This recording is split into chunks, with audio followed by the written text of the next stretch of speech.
started.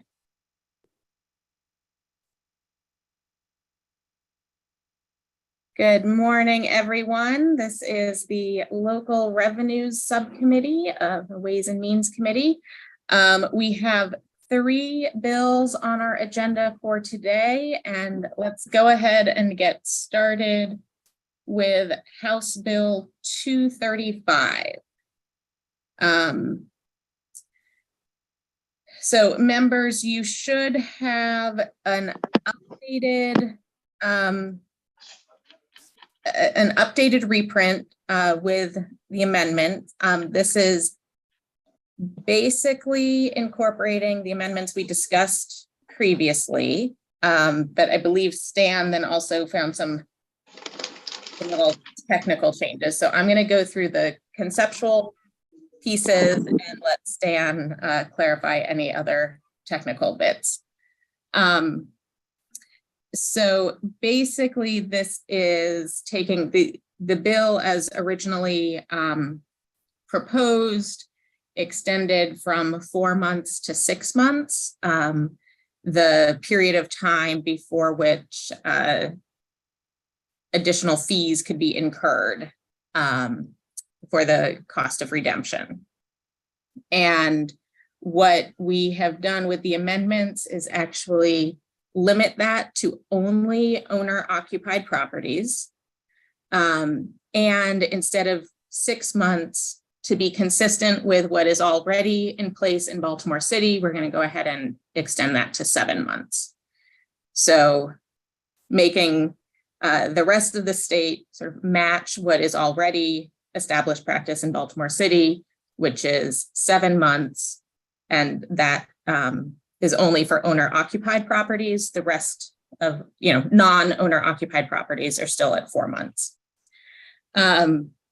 Now, I say the rest of the state, and there is a little bit of a caveat there, right? In looking at the long list of counties in the bill, it was basically everywhere except Talbot County.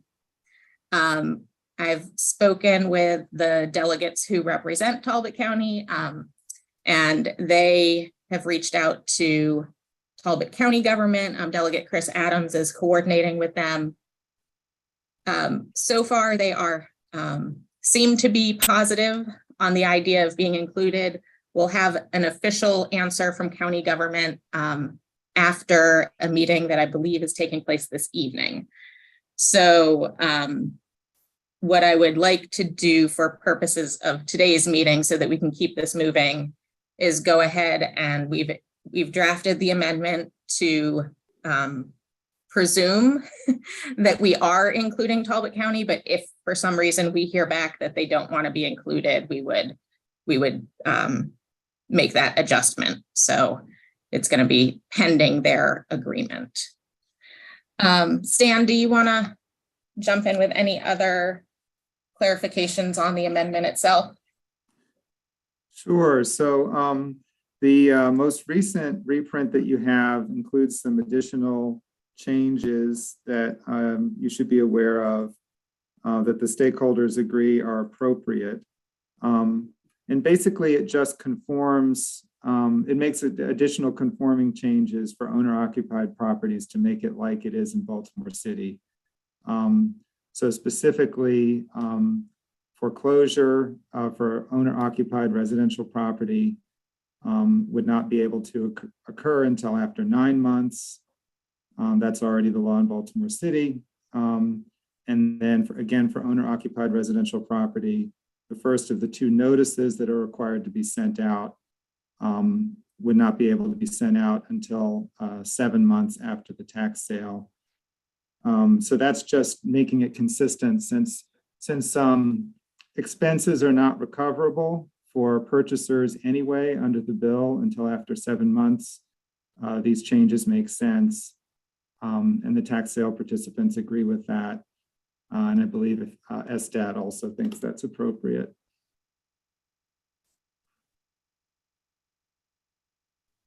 Thank you, Stan. Any questions or discussion on the proposed amendment? I do have a question. Sure, Delegate Long. Thank you. I knew there was, I think, some unfavorable from, and if I can remember right, I'm looking at my notes. There was somebody that was unfavorable. I'm trying to think who it was, but anyway, I was just wondering if anyone knows if those problems have been addressed. So we have spoken with the tax sale participants who had signed up unfavorable on this, and we believe that these amendments address their concerns, because we're basically just making it consistent with what's already operating in Baltimore City. So they didn't weigh in, am I correct? No, they did weigh in. We discussed the amendments. I think limiting it to just owner-occupied properties as opposed to all properties certainly addressed a significant part of their concern. I think they're certainly less opposed, if not supportive at this point. I don't know if anyone, I don't see any of them on the line to chime in, but Stan, was that your understanding from your conversations with them as well? Yeah, absolutely. Okay.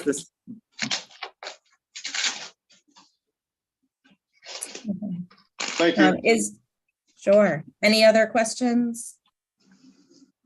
If not, is there a motion on the amendment?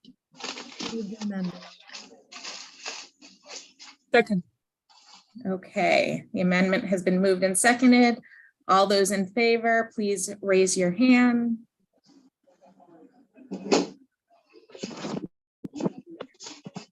All right, looks like that's unanimous. Thank you. No. Oh, I'm opposed. was that?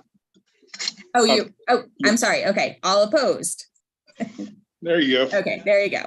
All right. So the amendment does pass. Is there a motion on the bill as amended? Move favorable. Okay, Second. thank you. All right, so any additional discussion or questions on the bill as amended? If not, all in favor, please raise your hand. Aye. All right, any opposed? Me. Okay, Delegate Ron. Yep. Thank Thank you. you. Okay. All right, House Bill 235 as amended is leaving our subcommittee with a favorable recommendation. And let's move on to House Bill 508. So just as a reminder, this is dealing with the property tax credit for disabled law enforcement officers and rescue workers. And the bill is basically having counties, a county or municipal government define their own definition of who is a law enforcement officer or rescue worker. And there were no amendments, correct, Stan? That's correct. Okay. And we heard no unfavorable testimony. Everyone we heard from was supportive. Is there any discussion or any questions on this bill? Move favorable on the bill. All right. All right, it's been moved and seconded. All those in favor, please raise your hand. Aye. All right. All right. Any opposed? Bob, that was in support, yes?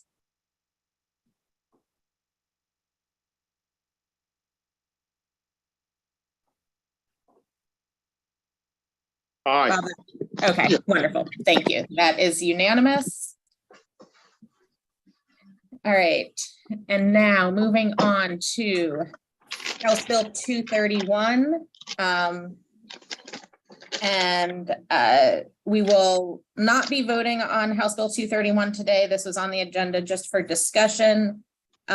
You should have received a reprint showing proposed amendments from our prior discussions of this bill. The bill as drafted gave Baltimore City sort of broad authority to set their own tax rates and classes of property, different rates for different classes of property. But from the testimony and discussion, it sounds like the main purpose or motivation was really around establishing different tax rates for vacant and abandoned properties.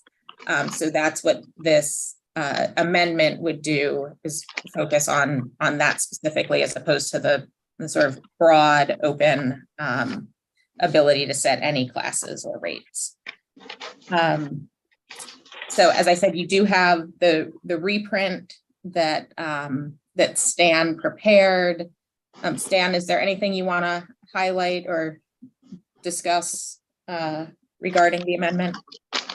Sure, I just, it would allow, the amendment would allow the city to set a special rate for a vacant lot or an improved property cited as vacant and unfit for habitation or other authorized use on a housing or building violation notice. And that language is used elsewhere in the code. Okay, thank you. Mm-hmm. Are there any questions on this? Any discussion? Delegate Long, can I ask you to mute yourself? Sounds like we're getting a little bit, thank you. No questions? Okay, we are going to, as I said, this was not on the agenda for voting today. We just shared the reprint with the Baltimore City delegation and Baltimore City. I think we want to make sure we have a chance to hear back from representatives from city government as well, to make sure they're, if they have any feedback on this. But wanted to see if there was anything else from subcommittee members. If not, we will wait until we hear back and bring this back for a vote at our next session. Anything else? Okay, with that, we are adjourned. We'll see you all at 1.